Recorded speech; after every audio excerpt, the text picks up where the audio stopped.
श्रुतिस्मृतिपुराणानाम् आलयं करुणालयं नमामि भगवत्पादं शङ्करं लोकशङ्करं शङ्करं शङ्कराचार्यं केशवं बादरायणं सूत्रभाष्यकृतो वन्दे भगवन्तौ पुनः पुनः।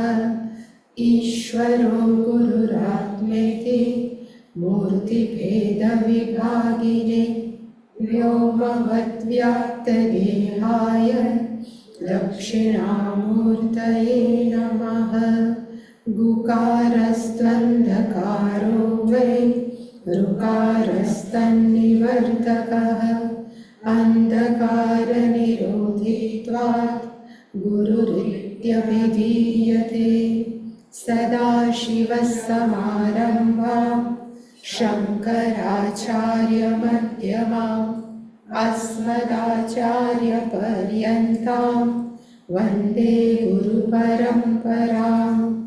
ॐ सहना भवतु सहनौ भुनक्तु सह वीर्यं करवावहै तेजस्विनावधीतमस्तु मा विद्विषावहै। ॐ शान्ति शान्ति शान्तिः।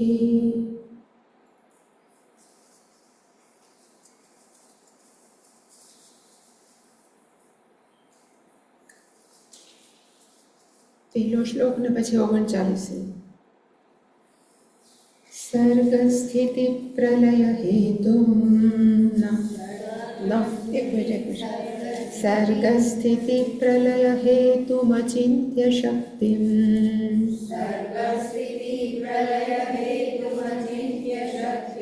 विश्वेश्वरं विदित विश्वमनन्तमूर्तिं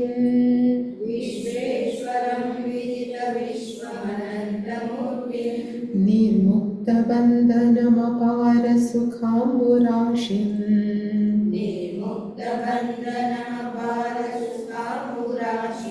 श्रीवल्लभं विमलबोधघनं नमामि।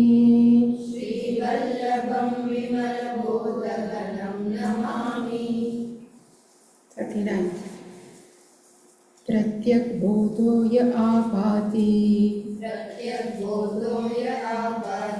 सोऽद्वयानन्दलक्षणः अद्वयानन्दरूपश्च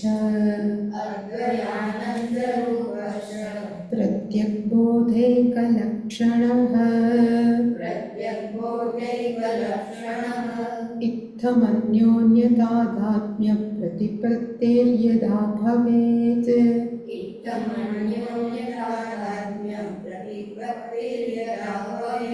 अब्रह्मत्वं त्वमर्थस्य व्यावर्तेत तदेव हि तदर्थस्य पारोक्ष्यम् यद्येव किं ततः शृणु पूर्णानन्दैकरूपेण प्रत्यग्बोधोऽवतिष्ठते तत्त्वमस्यादिवाक्यञ्च तादात्म्यप्रतिपादने लक्ष्यो तत्त्वं पदार्थो द्वौ उपादाय प्रवर्तते।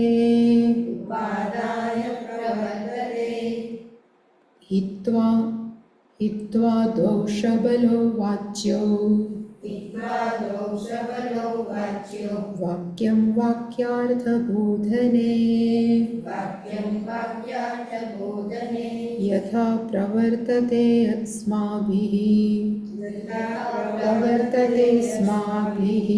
तथा व्याख्यातमादरात्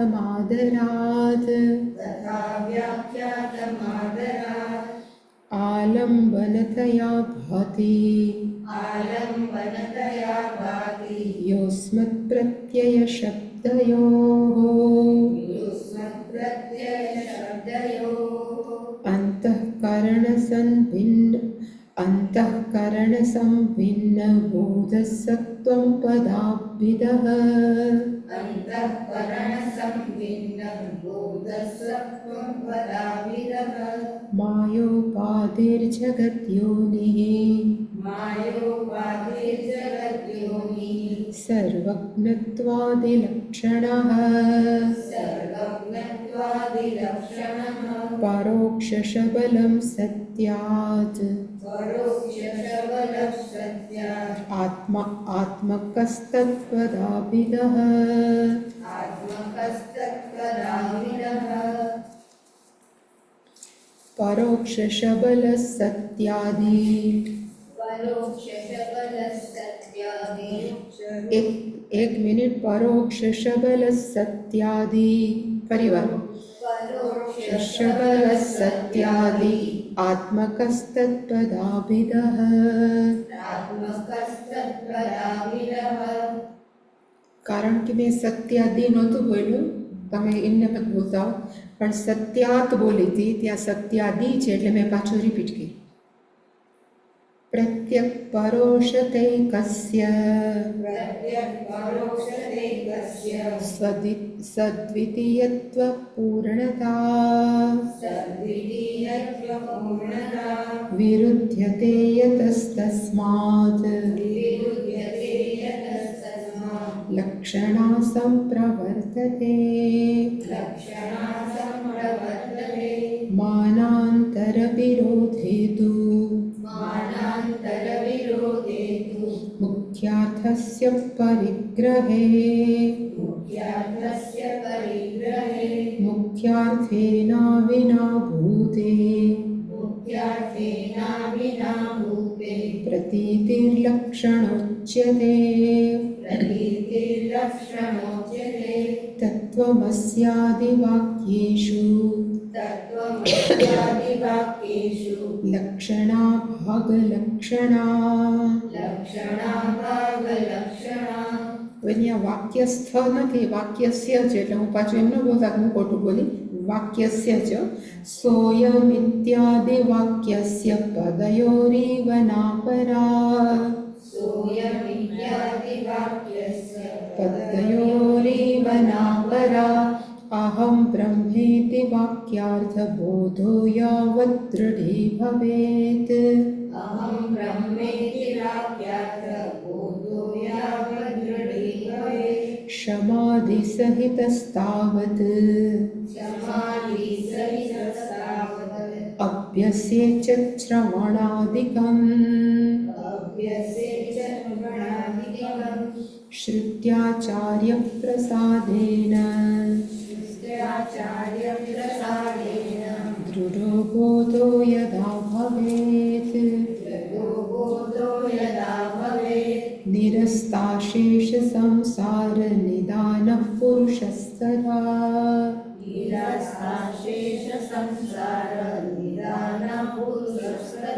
વિશીર્ણ કાર્યકર્ણઃ ભૂત સૂક્ષ્મૈરનાવૃતઃ વિમુક્ત કર્મ નિગડઃ સત્ય એવ વિમુચ્યતે પ્રારબ્ધ કર્મ વેગેન જીવન મુક્તો યદા ભવેત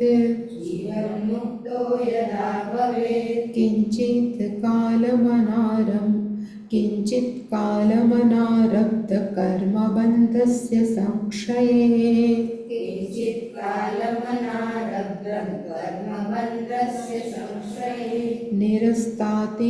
નિરસ્તાતિશયાનંદમ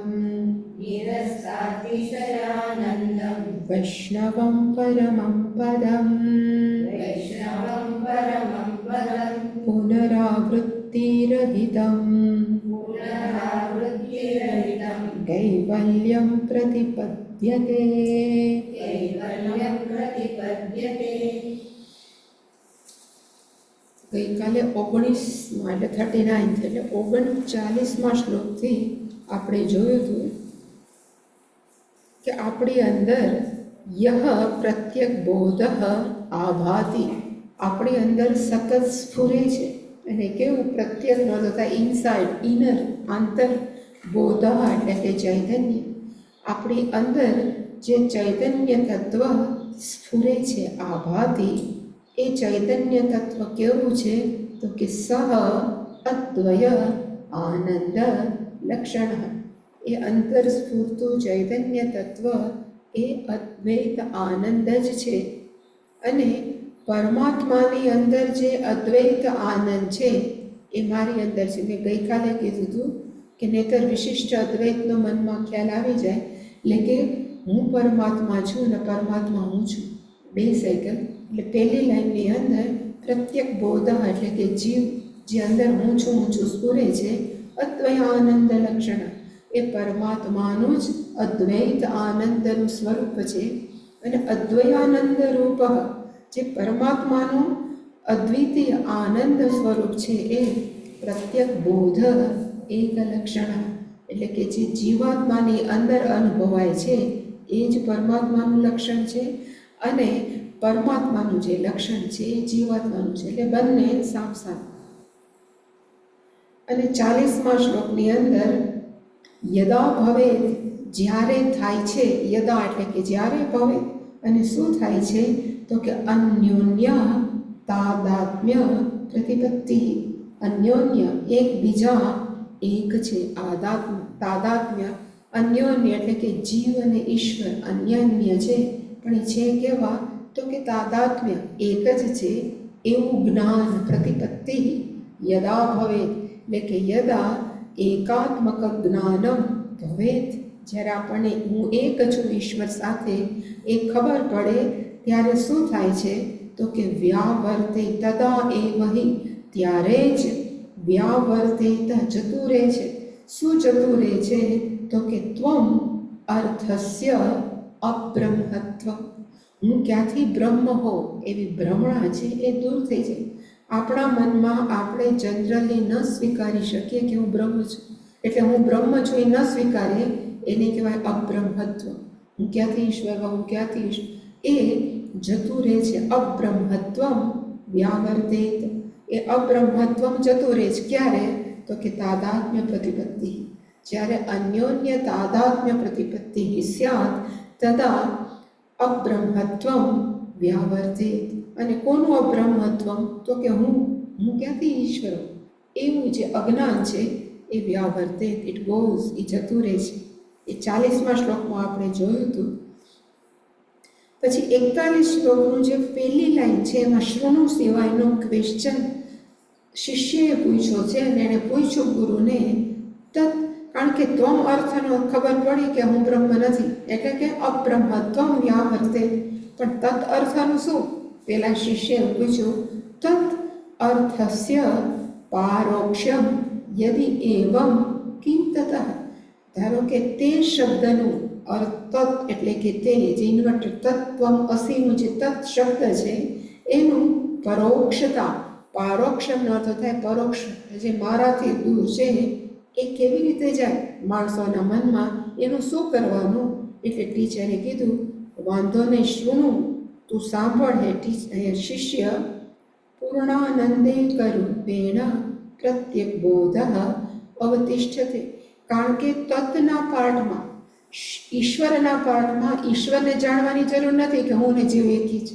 એટલે એણે કીધું કે ઈશ્વરના પાઠમાં જરૂર નથી, માત્ર પ્રત્યેક બોધ, જ્યારે જીવાત્માને ખબર પડે કે હું પૂર્ણાનંદ સ્વરૂપ છે ત્યારે એની બીજા કોઈની જરૂર નથી. કારણ કે ત્વમ તત અસી છે અને તત્વમ અસી, પણ એમાં ઈશ્વરને જ્ઞાન આપવાની જરૂર નથી. આ જ્ઞાન કોને જરૂર છે તો આપણા બધા ઇન્ડિવિજ્યુઅલ. એણે કીધું કે પ્રત્યેક બોધ, જે અંદરનો જે ચૈતન્ય તત્વ છે એ પૂર્ણાનંદે રૂપેણ અવતિષ્ઠતે, એમાં પરોક્ષતા નથી. પારોક્ષ્યમ છે, પરોક્ષતા નથી. હું છું એ કેવું છે? અપરોક્ષ. ખરેખર એ પ્રત્યક્ષ પણ નથી, પરોક્ષ પણ નથી, પણ અપરોક્ષ છે એવા સ્વરૂપે અવતિષ્ઠતે, એ આંતર સ્વરૂપ. એ પણ આપણે જોયું હતું 42મો શ્લોક. એમાં આપણે જોયું હતું કે તત્ ત્વમ અસી આદિ વાક્યમ ચ તાદાત્મ્ય પ્રતિપાદને. આ બધા જ મહાવાક્યો છે, ઘણા બધા છે જે ઉપનિષદની અંદર. એ શેના માટે છે? તાદાત્મ્ય પ્રતિપાદને, એકતાને સાબિત કરવા. તાદાત્મ્યનો અર્થ થાય એકતા. ફરી પાછી કોની? તો કે જીવ ઈશ્વરની. તો જીવ અને ઈશ્વરની પ્રતિપાદને, તાદાત્મ્ય પ્રતિપાદને, એનું તાદાત્મ્યપણું છે એ એક કરવા માટે જ મહાવાક્યો છે. અને મહાવાક્યની અંદર હંમેશા શું હોય? તો કે બે પદાર્થો. તત્ ત્વમ, દૌ પદાર્થો લક્ષ્યો. અને એની અંદર જે ત્વમ અને બે જે પદાર્થ છે, શબ્દના અર્થ છે, એ કેવા લેવાના છે? તો કે લક્ષ્ય લેવાના છે, નતુ વાચ્ય. ઉપાદાય પ્રવર્તતે, લક્ષ્ય ઉપાદાય, એના વાચ્યાર્થ લેવાની જરૂર નથી, એના લક્ષ્યાર્થ લેવાનો છે. અને કેવી રીતે લેવાનું? તો આપણે 43મા શ્લોકમાં જોયું હતું કે હવે હું તને સમજાવીશ. ગુરુ એમ કહે છે વ્યાખ્યાતમ આદરા. વ્યાખ્યાતમનો તો થાય આઈ શેલ એક્સપ્લેન, હું તને ભણાવીશ. અને કેવી રીતે? તો કે આદરા. જ્યારે પણ આપણે ઉપનિષદ ભણીએ કે કોઈ ભણાવતા હોય, પહેલાંના એટલે કે અત્યારે કથામાં તો કેવું માણસો કરે? વરઘોડો કાઢે. ઓલો કહેવાય ને ભાગવતનો ને રામાયણજીનો, એના કરતાં પણ મહાના ગ્રંથ ખરેખર જોવા જાય એ બધા શ્રેષ્ઠ છે, પુરાણો છે. પણ આ તો શ્રુતિ છે. આપણે જે ભણીએ છીએ વેદાંત છે. તો આપણે હંમેશા એનું શ્રવણ કેવું કરવું જોઈએ? તો કે આદરાત, એટલે કે વિથ રિસ્પેક્ટ. એટલે અમે જ્યારે પણ અહીંયા પણ મેં જોયું કે સ્વામીજી કરે, પણ બ્રહ્મસૂત્ર જ્યારે ચાલુ થાય ત્યારે અમે વરઘોડો એટલે અમે પોતે જ માથે લઈ એની પ્રદક્ષિણા કરી. એટલે કીધું કે વ્યાખ્યાતમ આદરાત, હવે હું વ્યાખ્યા કરીશ. અને કોના થકી? અસ્માભિ, બાય અસ, અમારા દ્વારા. અસ્માભિ આદરાત વ્યાખ્યાતમ. અને કોની? તો કે તત્વમ અસી. અને એણે કીધું કે એની અંદર વાક્ય અર્થ બોધને, જ્યારે આપણે વાક્યના અર્થનું જ્ઞાન પ્રાપ્ત કરવું હોય ત્યારે વાક્ય અર્થ બોધને સતી સપ્તમી છે, જ્યારે વાક્યનો અર્થ લેવો હોય ત્યારે હિત્વા, બે છોડવાનું છે. અને શું છોડવાનું છે? તો કે વાચ્યો શબલો. વાચ્યાર્થ, વાચ્યનો અર્થ થાય વાચ્ય, શબલ એ સંસ્કૃતનો શબ્દ છે, અર્થ. વાચ્યાર્થ એટલે કે શું છોડવાનું છે? તો કે બે. તત્ પક્ષે પણ વાચ્યાર્થ, ત્વમ પક્ષે પણ વાચ્યાર્થ છે. હિત્વા, એને છોડીને હવે આપણે એની વ્યાખ્યા કરશું. અને પછી છેલ્લું જે આપણે જોયું હતું 44મા શ્લોકની અંદર ત્વમ પદ આપણે કેવી રીતે જોઈએ છીએ? અને તત્પદ એટલે કે ઈશ્વર કોણ છે આપણી દ્રષ્ટિએ, એનું સામાન્ય જ્ઞાન જે માણસોને છે એ 44મા શ્લોકમાં છે. એટલે 44મો છે સહ ત્વમ પદ અભિધ. અભિધનો અર્થ થાય વાચ્યાર્થ. છેલ્લો છે ત્વમ પદાધિપ, એમાં સંધિ છે. ત્વમ પછી પદ એટલે કે શબ્દ, અભિધ એટલે કે એ વાચ્યાર્થ છે. કોનો? તો કે અસ્મત. અસ્મત સંસ્કૃતમાં અસ્મતનો તો થાય હું. અસ્મત પ્રત્યયો છે, એટલે કે અસ્મત પ્રત્યય શબ્દ છે જેનો અર્થ હું છું. એને માણસો કેવી રીતે લે છે? આલંબન. અત્યારે શરીર શું છે? તો કે મારું આલંબન. મન શું છે? તો કે મારું આલંબન. એટલે કે જનરલી સામાન્યતયા માણસો છે એ હુંને કેવી રીતે લે છે? તો કે આલંબનતયા. સૂક્ષ્મ શરીર અહમ અસ્મિ, સ્થૂલ શરીરમ અપી અહમ અસ્મિ. હું સ્થૂલ અને સૂક્ષ્મ શરીર છું એવી રીતે જે આપણને લઈએ એને કહેવાય ત્વમ શબ્દ અભિધ. એટલે કે આલંબનતયા. અને કોનું? તો કે અંતઃકરણ સંભિન્ન. હું અંતઃકરણથી ભિન્ન નથી, બે એક છીએ, એવું જ જ્ઞાન આપણા મનમાં છે. ઊંઘમાં જ્યારે સૂઈ જાય ત્યારે જ મનનું તાદાત્મ્ય નથી. જેવા જાગૃત થાય એટલે ઘણીવાર માણસો એમ કે અમે ઊંઘની ગોળી લઈને પેટમાં બહુ ફાળ પડતી હોય, બળતું હોય, એટલે ઊંઘની ગોળી લઈએ ને ત્યારે સારું લાગે, પછી જ્યારે પાછા આંખ ઉડે ત્યારે એ જ પેટમાં ફાળ હોય. હાય હાય હવે શું થશે? એનો અર્થ કે તાદાત્મ્ય કોની સાથે છે? તો કે મન સાથે.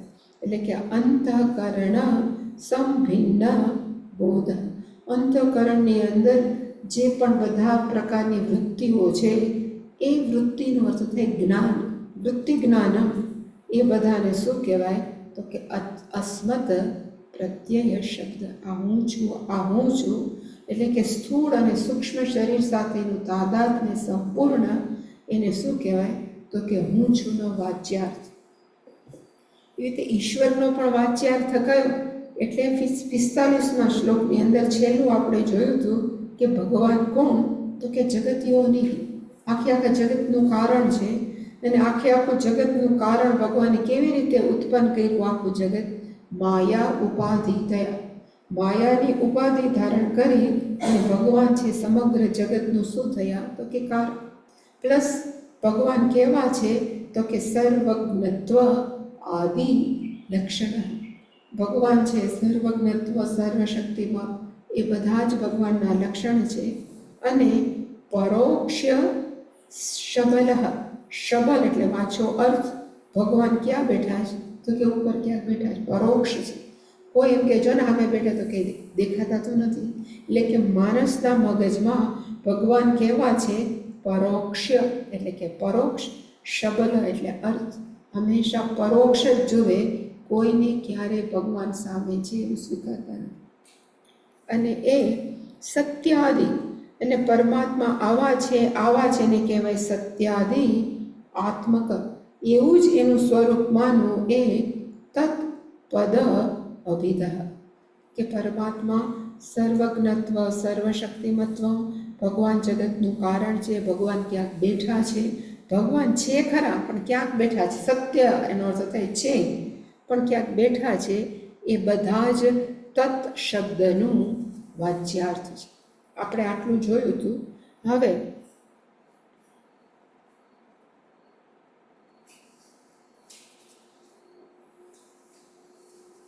46મો શ્લોક. પ્રત્યક પરોક્ષતા એકસ્ય સ્વદ્વિતીયત્વ પૂર્ણતા વિરુદ્ધ્યતે યતઃ તસ્માત લક્ષણા સંપ્રવર્તતે. મેં ગઈકાલે પણ કીધું હતું કે ગમે ત્યાં લક્ષણ વાક્ય ન વાપરો. જ્યાં વાક્યાર્થ છે એ ફિટ ન બેસે ત્યારે જ લક્ષણ વાક્ય બોલાય, નહીતર ગમે ત્યારે લક્ષણ વાક્ય ન બોલે. જેવી રીતે ગાય છે વાચ્યાર્થ છે, કે આ જો ને ગાય છે એ વાચ્યાર્થ છે, પણ આ દીકરી ગાય છે, તો પછી દીકરી ગાય છે એની અંદર વાચ્યાર્થ લે તો કે ગાય અને દીકરીમાં ફિઝિકલી તો કોઈ પણ પ્રકારની સામ્યતા નથી, એટલે લક્ષ્યાર્થ લેવો પડે. એટલે એવી જ રીતે એક વાક્ય કયું છે? તો કે તત્ ત્વમ અસી નો અર્થ થાય તે ઈશ્વર તું છો. હવે એની અંદર હું છું એટલે તત્ પ્રત્યેકનો અર્થ થાય હું છું. અહીંયા લખી શકાય કે પ્રત્યેકનો અર્થ શું થાય? તો કે હું છું. ઈશ્વર કોણ છે? તો કે પરોક્ષ, મારી નજર સામે તો નથી. તો પરોક્ષનો અર્થ થાય ઈશ્વર, પ્રત્યેકનો અર્થ થાય હું છું, જે અંદર આપણને ભાસે છે એ. હવે એ બંને કેવા છે? પરોક્ષતા એકસ્ય. હવે એ ઈશ્વર અને તું બે એક છો એવું જ્યારે શાસ્ત્ર કહે ત્યારે હું છું આપણને ખબર છે, ઈશ્વર પરોક્ષ છે, તો એની અંદર ક્યાંય સામ્યતા નથી. એવી જ રીતે હું કોણ છું? તો કે સદ્વિતીયત્વ. હું છું, તમે છો, બીજા છે, એટલે કે દ્વૈત છે. એટલે કે હું છું ની અંદર દ્વૈત છે. જ્યારે ઈશ્વર કેવા છે? તો કે પૂર્ણતા. બધી દ્રષ્ટિએ ભગવાન છે એ પૂર્ણ છે. હવે જો આવું હોય તો તત્વમસી કેવું છે? વિરુદ્ધ્યતે, એકબીજાથી કોન્ટ્રાડિક્ટરી છે. એમાં મારા અને ઈશ્વરની અંદર એકેય જગ્યાએ મેળ ખાય એમ નથી. એને કહેવાય વાચ્યાર્થ તત્વમસી વિરુદ્ધ્યતે. એટલે કે તત અને ત્વમ અસી સીધો વાચ્યાર્થ લેવા જાય તો એકબીજા કેવા છે તો કે વિરોધાભાસી. વિરુદ્ધ્યતેનો અર્થ થાય બંને કેવા છે તો કે વિરોધાભાસી. એનો અર્થ કે વાચ્યાર્થ કારગત ન નીકળો તો હવે ક્યાં સ્વિચ ઓવર કરવું પડે તો કે લક્ષણ. એટલે લેખું યતઃ, કારણ કે પ્રત્યક અને પરોક્ષ એકતા વિરુદ્ધ્યતે, એવી જ રીતે સ્વદ્વિતીય પૂર્ણતા વિરુદ્ધ્યતે. સદ્વિતીયમનો અર્થ થાય મર્યાદિત, જ્યારે પૂર્ણતાનો અર્થ થાય અમર્યાદિત.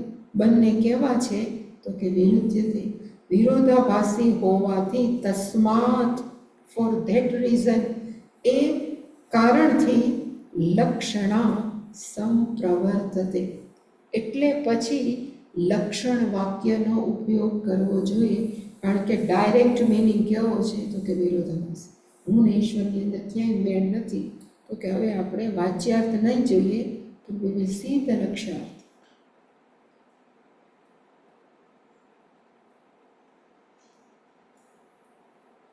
પાછું 47મા શ્લોકની અંદર એને સમજાયું કે માનાંતર વિરોધેતુ મુખ્ય અર્થસ્ય પરિગ્રહે મુખ્ય અર્થેના અવિનાભૂતે પ્રતીતિઃ લક્ષણા ઉચ્યતે. વળી પાછો લક્ષણ વાક્ય કોને કહેવાય? એટલે એણે કીધું મુખ્ય અર્થસ્ય પરિગ્રહે.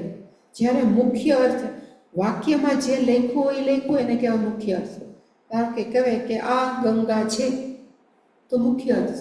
પછી ગંગા સામે ગંગા નદી ન હોય તો પછી આપણને એમ થાય કે ગંગા નથી, તો બીજું કંઈક એનું લક્ષણ હશે.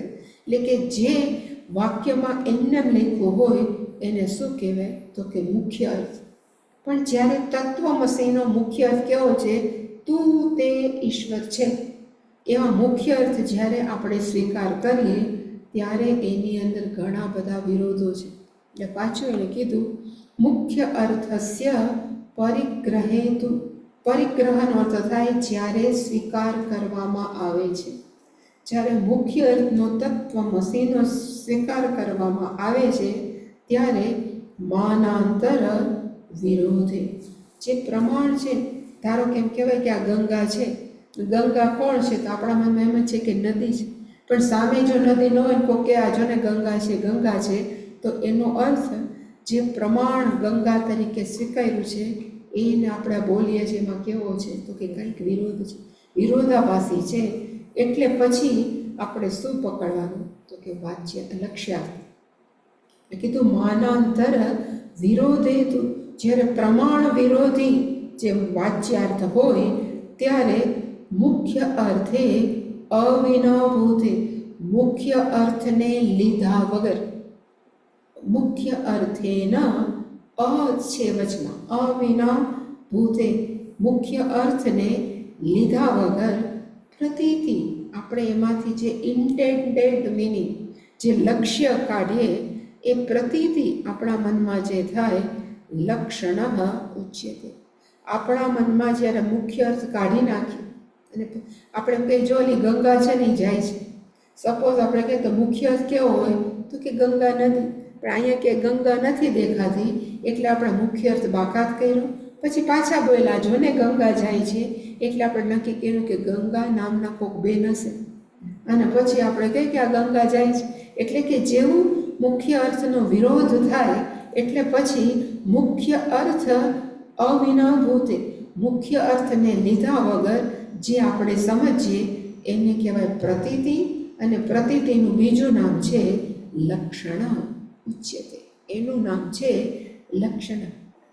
ગઈકાલે પણ મેં કીધું હતું, પણ આજે ફરીવાર કે 3 પ્રકારના લક્ષણ વાક્ય છે.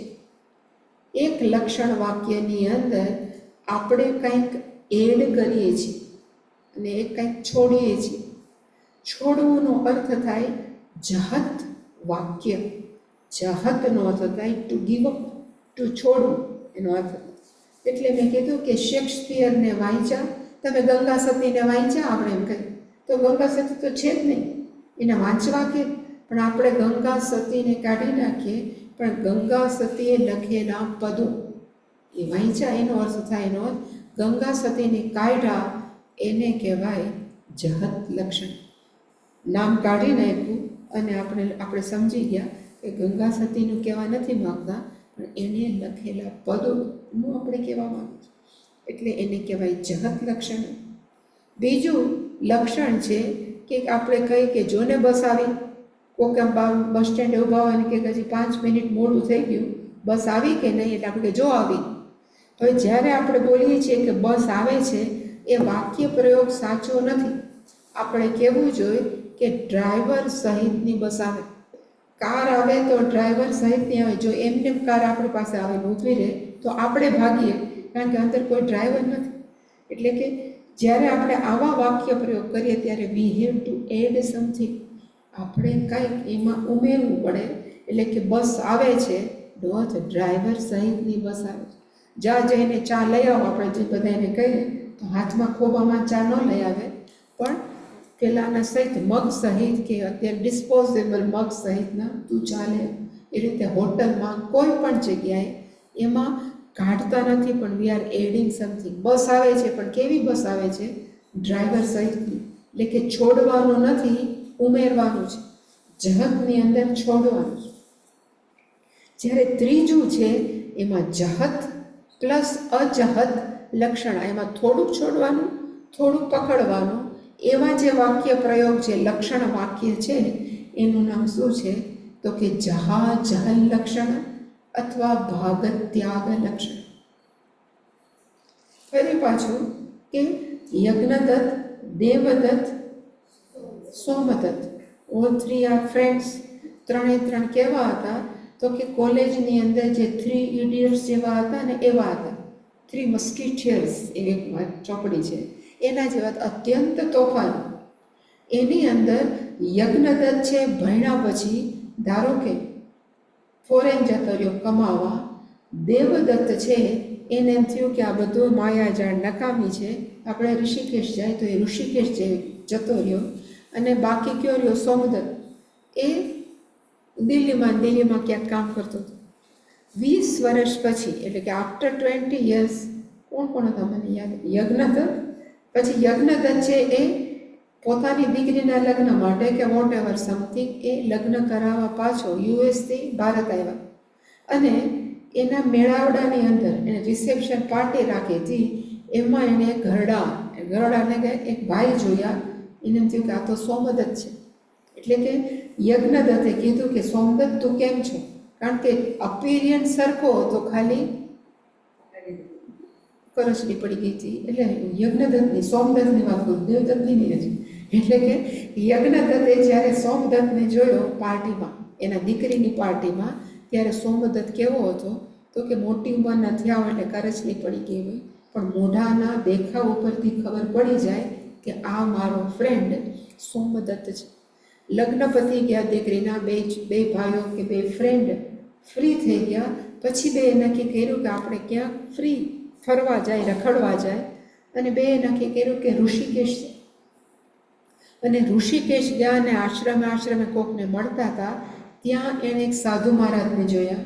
એ સાધુ મહારાજ દાઢીવાળા હતા. એ સાધુ મહારાજ છે જટાવાળા હતા.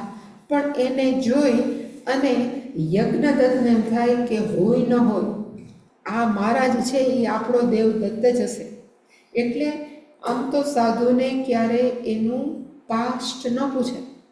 એટલે એણે કીધું કે મહારાજ અવિનયની ક્ષમા કરજો, પણ હું પૂછી શકું કે આપ કોણ છો, અથવા પૂર્વાશ્રમમાં તમે કોણ હતા? અત્યારમાં મને રસ નથી.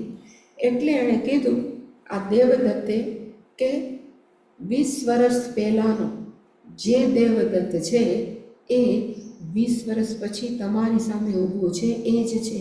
સહ અયમ દેવદત્ત.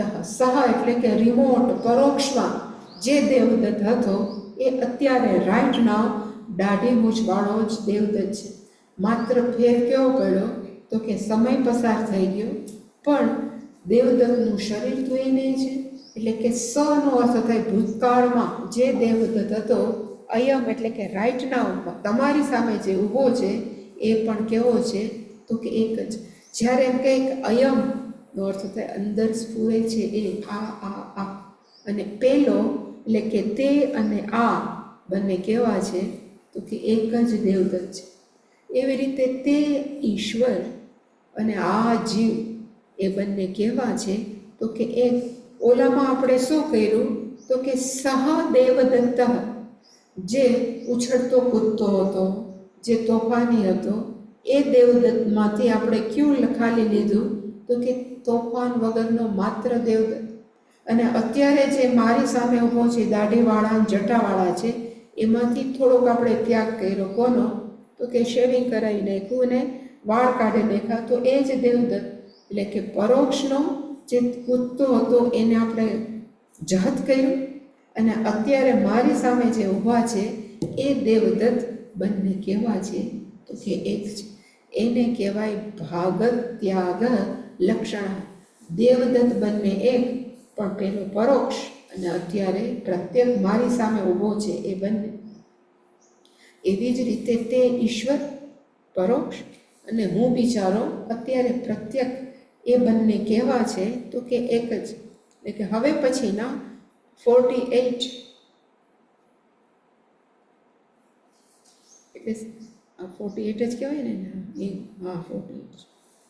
એટલે કીધું કે તત્વમસ્ય આદિવાક્યેષુ લક્ષણા ભાગલક્ષણા સહ અયમ ઇત્યાદિ વાક્યસ્ય પદયોઃ ઇવ ન અપરા.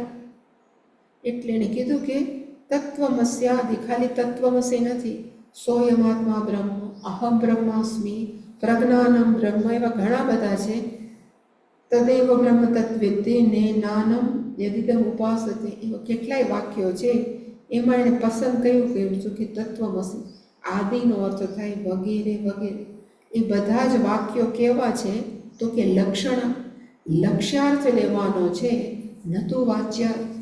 પણ લક્ષ્યાર્થની અંદર પણ ત્રણમાંથી કયો લેવાનો છે તો કે ભાગ લક્ષણ. એટલે કે અમુક પાર્ટ રિટેઇન કરવાનો છે, અમુક પાર્ટ છે એ છોડવાનો છે. તત ત્વમ અસી, એની અંદર તત એટલે કયું તો કે સર્વશક્તિમત, સર્વજ્ઞત્વમ, સર્વશક્તિમત, એ બધું પરમાત્માનું કેવું છે તો કે એ જે છે એ આતા હે જાતા હે. આતા હે જાતા એનો અર્થ થાય જગત આવે ત્યારે પરમાત્માનું સર્વજ્ઞપણું આવે, જગત ન હોય તો સર્વજ્ઞપણું જતું રહે.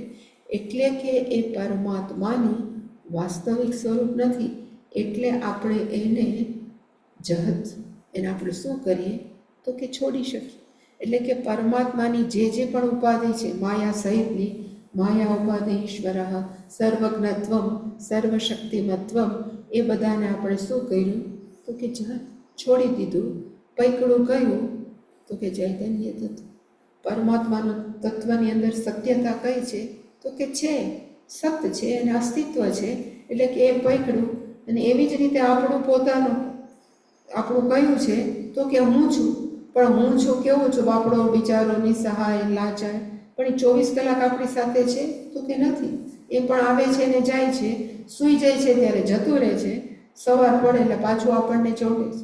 એનો અર્થ એ પણ આપણું વાસ્તવિક સ્વરૂપ નથી, જહત, એને છોડી દીધું. અજહત કયું તો કે હું છું. અને હું છું નો અર્થ કેવો છે તો કે ચૈતન્ય.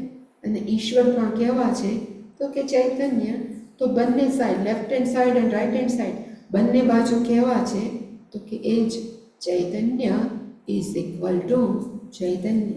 એટલે કીધું સહ અયમ, આદિ વાક્ય એને અત્યારે તત્વમસી ઉદાહરણ દીધું, પણ સહ અયમ, સહ ઈશ્વર અહમસ્મિ અયમ, એ જે ઈશ્વર છે એ હું જ છું.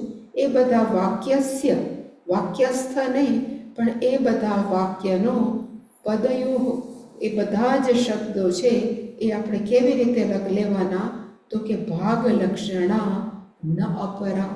આ ત્રણ લક્ષાર્થ વાક્યો છે, એમાંથી આપણે પકડવાનું કયું તો કે ભાગ લક્ષણ અથવા જહલ અજહલ લક્ષણ.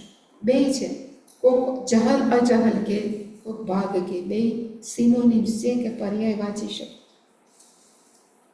નતુ અપરાનો અર્થ થાય બીજા કોઈ પણ પ્રકારનું એક્સપ્લેનેશનની જરૂર નથી. બીજા કોઈ શબ્દની જરૂર નથી. માત્ર અમુકને છોડી દઈને અમુકને પકડી લઈએ. સર્વજ્ઞત્વને છોડી દે તો ચૈતન્ય છે, લાચાર નિસહાયને છોડી દે તો ચૈતન્ય છે. એ રે બંને બાજુ કેવા છે તો કે એક. ન અપરા, અપરાનો અર્થ થાય બીજા બંને. જહલ અજહલ, ઇટ ઇઝ નોટ એપ્લિકેબલ. એ બીજા અહીંયા આપણે વાપરી ન શકીએ. માત્ર કયું તો કે ભાગ લક્ષણા ન અપરા. એ વાપરવાનું કયું સમજવા માટે તો કે ભાગ લક્ષણ વાક્ય ન અપરા, બીજા વાક્યો નહીં. ને બીજા વાક્યોમાં કયા તો કે જહલ લક્ષણા અજહલ લક્ષણા અહીંયા નહીં વાપરવાના. માત્ર જહલ અજહલ, ભાગત્યાગ લક્ષણ. ન અપરા, નાપરા નથી. ન પ્લસ અપરા, અપરા એટલે બીજા, બીજા નહીં. ક્યાં બીજા નહીં તો જે મેં કીધું એ કે જહલ નહીં અજહલ નહીં, માત્ર ભાગ લક્ષણ. નાપરા નથી પણ ન અપરા.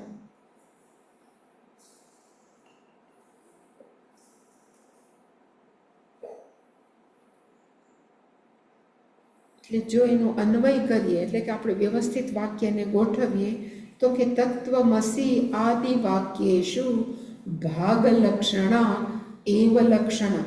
એ જ આપણે વાચ્યાદિ એટલે કે લક્ષ્યાર્થ વાપરી શકીએ. ન અપરા, બીજા કોઈને આપણે વાત, અને ન અપરામાં પાછું મૂકવું પડે કે જહલ ને અજહલ ને.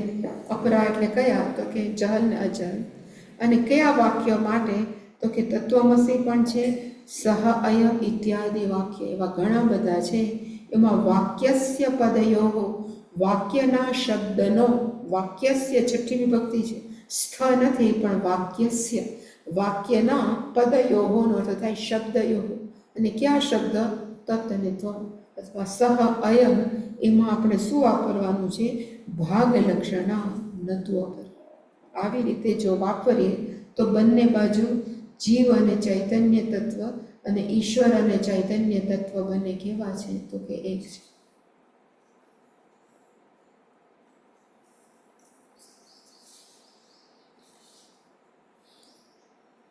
આવું જ્યારે કીધું ને ખરેખર, ત્યારે જો સ્ટુડન્ટ કે શિષ્ય છે નચિકેતા જેવો હોય તો એને આત્મજ્ઞાન થઈ ગયું, કે પછી કોઈ મૈત્રેય જેવું હોય જે આપણે બધા ઓલામાં છે, પણ આપણા જેવા બધા હોય તો એને આ જ્ઞાન કદાચ સમજાઈ જાય એટલે ઇન્ટેલેક્ચ્યુઅલ લેવલ, પણ એપ્લિકેબલ નથી લાગતું આપણા વ્યવહારિક જગતમાં.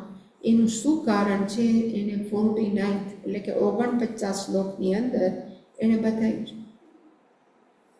અહમ બ્રહ્મ ઇતિ વાક્યાર્થ બોધ. જે વ્યક્તિને એટલે કે યાવત છે ને, યાવત એટલે કે જ્યારે, જે વ્યક્તિને જ્યારે અહમ બ્રહ્મ, હું જ બ્રહ્મ છું, એ શબ્દનો અર્થ અથવા વાક્યનો અર્થ બોધ દ્રઢીભવેત, એ જ્ઞાન જ્યારે અત્યંત દ્રઢ થાય, ત્યાં સુધી આપણું જ્ઞાન કેવું છે કે અદ્રઢ, દ્રઢીભૂત નથી, અદ્રઢ. જેવા ચપ્પલ પહેર્યા અને જેવા ઘરમાં ઘૂસ્યા એટલે વળી પાછું વહી બેઢંગી, જે હતું એ જ છે. એટલે કીધું કે યાવત એટલે કે જ્યારે આ બધા તત્વમસી જેવા મહાવાક્યનું બોધ કે જ્ઞાન દ્રઢીભવે, અત્યંત દ્રઢ થાય તો જ આપણે આપણા વાસ્તવિક જીવનમાં એને ઉપયોગ કરી શકીએ. પણ નથી કરાતો તો પછી કેવી રીતે કરવાનું, શું કરવાનું? એટલે એને પછીમાં કીધું તો પછી આપણે પાછું શમદમાં જે આપણી અંદર જે આપણે ક્યારેક જોયું હતું ને, સાધન ચતુષ્ટય સંપત્તિની અંદર કંઈક ઘટે છે તો એ પ્રાપ્ત કરવા પ્રયત્ન કરવો. એવી જ રીતે સતત શ્રવણ મનન નિધિધ્યાસન કર્યા કરવાનું. તો એક વખત એવું આવે કે જેનાથી આ બધું જ દ્રઢ થઈ જાય. નાના હતા ને ત્યારે આપણે એને શું કહેવાય, ટેબલ, ગુજરાતીમાં શું કહેતા આપણે, કાડા, એક એકું એક, બે એકું બે, ત્રણ એકું ત્રણ. છોકરાઓને જ્યાં સુધી દ્રઢ ન થઈ જાય ને ત્યાં સુધી અદબ પલાઠી રાખી છોકરા બિચારા બોલ્યા જ કરે, બે બે બે દુ ચાર બે તેરી છે. શું કામ બોલાવતા?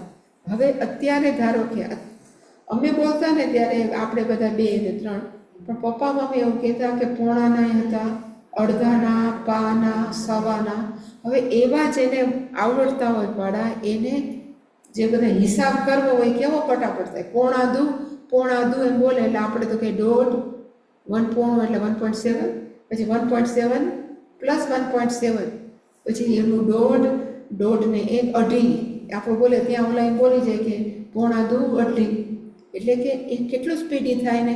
એનું સતત બોલવાથી એનાથી મનમાં શું થઈ જાય તો કે બધા જ પાડાઓ કે ટેબલ્સ છે આપણા મનની અંદર દ્રઢીભવ.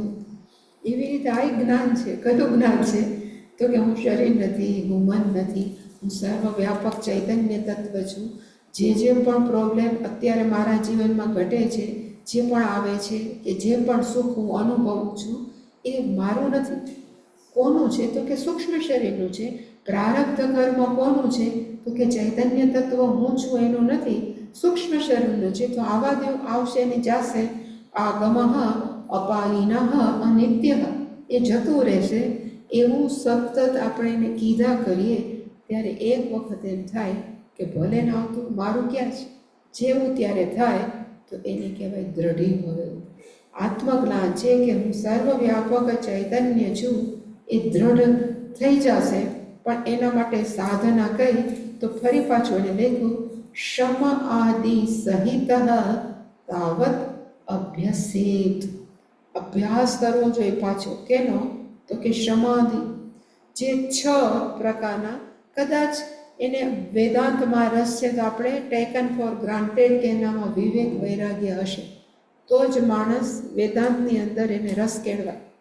પણ છતાં શમદમાદિ હજી એટલા બધા દ્રઢ નથી. એટલે આત્મજ્ઞાન થઈ ગયું હોય એવું લાગે પણ વ્યવહારમાં ન રિફ્લેક્ટ થાય. કારણ કે એનું કારણ કયું જે મેં કીધું એ ફરીવાર, બુદ્ધિએ સ્વીકારી લીધું જ, મન નથી સ્વીકાર્યું. એટલે અહીંયા પાછું લખ્યું સમાધિ એટલે કે શમ દમ ઉપરમ શ્રદ્ધા તિતિક્ષા સમાધાન. એટલે જ એને કહેવાય આંતરિક સંપત્તિ. આ 6 વસ્તુ કેવી છે તો કે ઇનર વેલ્થ. બાહ્ય વેલ્થ ગમે એટલી હશે પણ જો આંતરિક આ બધી સંપત્તિ નહીં હોય તો ગમે એટલા પૈસા હશે માણસ સુખી નહીં હોય. પણ જો ઘણીવાર તો એવા મજૂરોએ મેં જોયા છે કે કાંઈ પૈસા નથી પણ આનંદથી રહેતા, જલસા કરતા હોય. અને જે બહુ પૈસાદાર હોય એને તો હસવામાં એ મેઝર્ડ સ્માઇલ આપે. You know what is meaning of measured? માપનું સ્માઇલ. કોઈ હસે નહીં, દિલ ખોલી ન હસી શકે કારણ કે અંદર મજા જ નથી. એટલે કે એને મેઝર્ડ. જાણીતા છે તો આઉટલુક આપવાનું, થોડાક વધારે જાણીતા તો આટલું, ખુલીને તો હશે નહીં. એટલે કે ક્યારે they not give the measured smile. એટલે કે આ એવું કરવું હોય કે આપણે હૃદયથી હસી શકીએ, હૃદયથી કોઈને સ્માઇલ આપી શકીએ. એ ક્યારે શકીએ છીએ કે મનમાં પ્રોબ્લેમ ન હોય. માણસ જો અંદરથી ચોખ્ખો હોય તો એ તરત મજા કરે, પણ અંદરથી મજા ન હોય તો બિચારા ક્યાંથી હશે? હું હંમેશા કહું કે આપણે આપણા કેશિયર બેંકમાં જે ખાતું હોય, કેશિયર પાસે જઈને કે હાલ કરોડ રૂપિયા દે, તો લોકો ખાતું તો જો એમાં 50,000 નથી તો કરોડ ક્યાંથી? એવી રીતે આપણે કોઈ એટલે હસ, પણ અંદર જ બિચારાને દુઃખી હોય તો ક્યાંથી આપણને હસવાનું કરી શકે? એટલે જ્યારે કોઈ માણસ હસે નહીં આપણી તરફ તો આપણે દુઃખી થવાની જરૂર નથી. આપણે એની દયા ખાવાની જરૂર છે કે હજી એના મનમાં બહુ દુઃખી છે, એટલી હસતો નથી કે હસતી નથી. આપણે તો આનંદમાં જ છીએ, હસે કે ન હસે તો આપણે તો મજામાં છીએ, પણ ન હસે તો માનવું હજી સમાધિ સંપત્ત છે એ હજી બેઠી નથી, હજી થોડોક અભ્યાસ કરવાની. એટલે લેખો અભ્યાસ છે એમ શું કરવાની જરૂર છે તો કે અભ્યાસ. વારંવાર મન દુઃખી થઈ જાય તો કે શાંત થા શાંત થા. એવી રીતે ઇન્દ્રિયો ડિમાન્ડ કરવા માટે તો હેઠી બેસ. એવી જ રીતે મને એટલી જ શ્રદ્ધા જેટલી મારા ઉપર છે, ઈશ્વર ઉપર છે, એટલી જ મને શાસ્ત્રમાં પ્રમાણ છે એવી શ્રદ્ધા છે. તો જ શાસ્ત્ર પાછું it works, otherwise it doesn't work. એટલે શાસ્ત્ર કામ ક્યારે કરે કે જ્યારે આપણે સ્વીકારીએ કે શાસ્ત્ર શું છે તો કે પ્રમાણ. જેવી રીતે આંખ શું છે તો કે પ્રમાણ. શેનું તો કે આ સફેદ કલર કહેવાય. એમાં કાન છે ઇન્ટરફિયરન્સ ન કરે. કાન એમ કે જો વિન્ડ મિલનો અવાજ છે એમાં પછી આંખનો કે આમાં નથી લાગતો મીંડ એટલે કે પાંચે પાંચ જ્ઞાનેન્દ્રિયોના પોતપોતાના ફિલ્ડ કે ક્ષેત્ર, કાર્યક્ષેત્ર છે એ અલગ અલગ છે. એમાં બીજી ઇન્દ્રિયો હસ્તક્ષેપ નથી કરતી. એવી જ રીતે શાસ્ત્ર છે, પ્રમાણ છે, એમાં જે પણ લખ્યું છે એ સાચું જ છે. એમાં અન્ય ઇન્દ્રિયોને હસ્તક્ષેપ કરવાની છૂટ નથી. અને છતાં પણ આપણે સ્વીકારીએ કે શાસ્ત્રમાં કીધું છે સાચું જ છે. અત્યારે ભલે ન લાગે કે હું ઈશ્વર નથી, પણ પેન્ડિંગ અન્ડરસ્ટેન્ડિંગ, શ્રદ્ધાનો અર્થ છે પેન્ડિંગ અન્ડરસ્ટેન્ડિંગ. હવે તો ઓનલાઈન બિલ ભરવા માંડ્યા છે. પેલા જીબીનું બિલ બાકી હોય તો આપણે કે હજી પેન્ડિંગ છે, હું નામ કરી દઈશ, પેન્ડિંગ છે. એવી રીતે તું ઈશ્વર છો તને લાગે તો કે ના, પણ શાસ્ત્ર કહે છે, મને ખબર છે કે થાશે જ એક વખત, તો એને કહેવાય શ્રદ્ધા. આ તો હાલો ને વાંચી લે, જરાક જોઈ લે.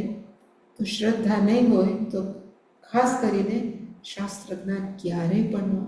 એટલે કે આ બધાનો અભ્યાસ માણસોએ શું કરવું જોઈએ? ફરીને ફરી આ બધાનો અભ્યાસ, ખાસ કરીને શ્રદ્ધા.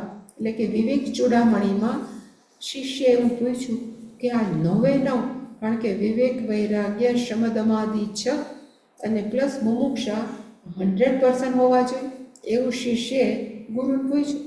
એટલે ગુરુએ કીધું એને કે આટલી બધી 100% ન હોય તો ચાલે, પણ જેની અંદર વૈરાગ્ય છે અને જેની અંદર શ્રદ્ધા છે, ગુરુ પ્રત્યે, ઈશ્વર પ્રત્યે અને શાસ્ત્ર પ્રત્યે, એને બીજા બધા જ ગુણો છે ને એ નૂડલ્સની જેમ આવે. નૂડલ્સ આપણે ખાય તો એ એકલું કોઈ દી લાવે ને એ ગૂંચળું જ આવે. આપણે ધારો કે શું કહે મેગી ખાય તો આપણે કંઈક મને એક સરખો લીધો, સર જેવું જોઈએ વાંચું તો એ એક કોઈ દી ન આવે, એ આખો લોચો જ આવે. એવી રીતે સ્વામીજી એમ કહેતા કે જેની અંદર એકાદ બે શબ્દમાં હોય ને તો એ કહેવાય ને સહજ રીતે સમાધાન, તિતિક્ષા બધું સહજ રીતે આવે. પણ ગુરુ જે વિવેક ચૂડામણીમાં કીધું કે એકય ન હોય, ભલે 10% હોય શબ્દમાંથી, પણ જો શ્રદ્ધા હશે ગુરુની અંદર, શાસ્ત્રની અંદર, તો પછી બીજા બધા જ ગુણો છે વિલકમ નેચરલી, સહજ રીતે આવશે.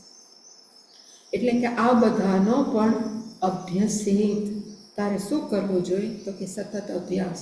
હજી મન હજી ડિસ્ટર્બ થાય, પાછું બોલાવો. હજી જ્ઞાનેન્દ્રિયોને બહુ બહાર દોડવાની જરૂર છે, બહુ દોડે, પાછી બોલાવો. એ જ એને કહેવાય અભ્યાસ. વારંવાર પ્રેક્ટિસ પાડો કે શુડ નોટ ગો આઉટ, બહાર ન જાય છે. અને બીજું કઈનો અભ્યાસ છે? તો કે શ્રવણાદિકમ અભ્યસ્ય. શ્રવણ અને મનન અને નિધિધ્યાસન. અને શ્રવણ, મનન, નિધિધ્યાસન એ કોઈ પણ ક્ષેત્રના માણસો ગમે હોય, સ્ત્રી હોય, પુરુષ હોય કે ગમે હોય, એ બધાને કરવાનો અધિકાર છે. કોઈ એમ કે અમારા ગુરુજીએ મને નિધિધ્યાસન કરવાની ના પાડી, તો it is A wrong thing. કોઈ પણ વ્યક્તિ, અને નિધિધ્યાસન એટલે આંખ બંધ કરીને બેસવું એવું નહીં. તમે તમારું જ અત્યારે ભણ્યા છે અને વાક્યવૃત્તિ કોકને ભણાવો તો નિધિધ્યાસન છે. અત્યારે ભણ્યાને આપણે લખી લઈએ તો નિધિધ્યાસન છે. અને કાંઈ ન કરીએ અને વળી પાછા એને મનમાં આપણે વિચારીએ, એને કહેવાય નિધિધ્યાસન. એટલે કે શ્રવણ, મનનમ અને નિધિધ્યાસનમ અભ્યસે. ગુરુ કહે છે કે તારે શું કરવાનું? દ્રઢ કરવા માટે પુનઃ શ્રવણમ કુર્યા. એવું એક વાક્ય છે, પૌનઃ શ્રવણમ કુર્યાત. વારંવાર માણસોએ શું કરવું જોઈએ? તો કે શ્રવણ કરવું. આદિકમની અંદર એડ કરવાનું મનન અને નિધિધ્યાસન અભ્યાસે. એટલે કે બધા મૂલ્યો પણ જરૂરી છે અને સતત શ્રવણ, મનન, નિધિધ્યાસન પણ જરૂરી છે. આમાં નથી લખ્યું, પણ સાથે સાથે ઈશ્વર સાથેનું જોડાણ પણ જરૂરી છે. માત્ર વેદાંતનું શુષ્ક જ્ઞાન it is not give any type of result. માત્ર ઈશ્વર સાથે જોડાયેલા શ્રવણ, મનન, નિધિધ્યાસન અને ગુણો, it will give the higher result. એ સૌથી બેસ્ટ રિઝલ્ટ આપે. એટલે ગુરુએ કીધું કે તારે હજી દ્રઢીકરણ, એટલે હજી વધારે ને વધારે દ્રઢ કરવાનું છે. 50, 51 ને 52 કેટલા છે? 53. ચા પીને કરવા છે કે હમણાં કરવા છે?